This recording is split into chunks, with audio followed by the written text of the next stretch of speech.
অল্প ব্যবধানে হলেও সাম্প্রতিক যুদ্ধে ইরানই বিজয়ী হয়েছে, এমন মন্তব্য করেছেন ইসরায়েলের সাবেক জাতীয় নিরাপত্তা প্রধান জিউরা আইল্যান্ড।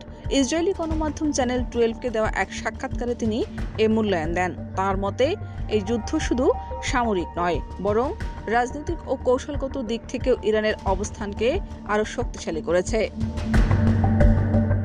আইল্যান্ড বলেন, ইরান এই যুদ্ধে জিতেছে, হয়তো অল্প ব্যবধানে, কিন্তু এটি স্পষ্ট বিজয়। তার দাবি অনুযায়ী পুরো সংঘাতকাল জুড়ে ইরানের রাজনৈতিক ও সামরিক নেতৃত্ব অটুট ছিল। তারা নিজেদের সামরিক সক্ষমতা প্রদর্শন করতে সক্ষম হয়েছে এবং আন্তর্জাতিক কূটনৈতিক আলোচনায় নিজেদের অবস্থান আরও দৃঢ় করেছে। তিনি আরও উল্লেখ করেন, বর্তমান পরিস্থিতি যুক্তরাষ্ট্র ও ইসরায়েল উভয়ের জন্যই নতুন কৌশলগত চ্যালেঞ্জ তৈরি করেছে।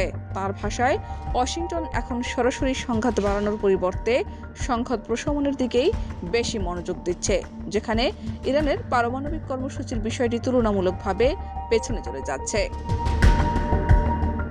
এদিকে বিভিন্ন আন্তর্জাতিক প্রতিবেদনের তথ্য মতে ইরান উল্লেখযোগ্য কৌশলগত সুবিধা অর্জন করেছে।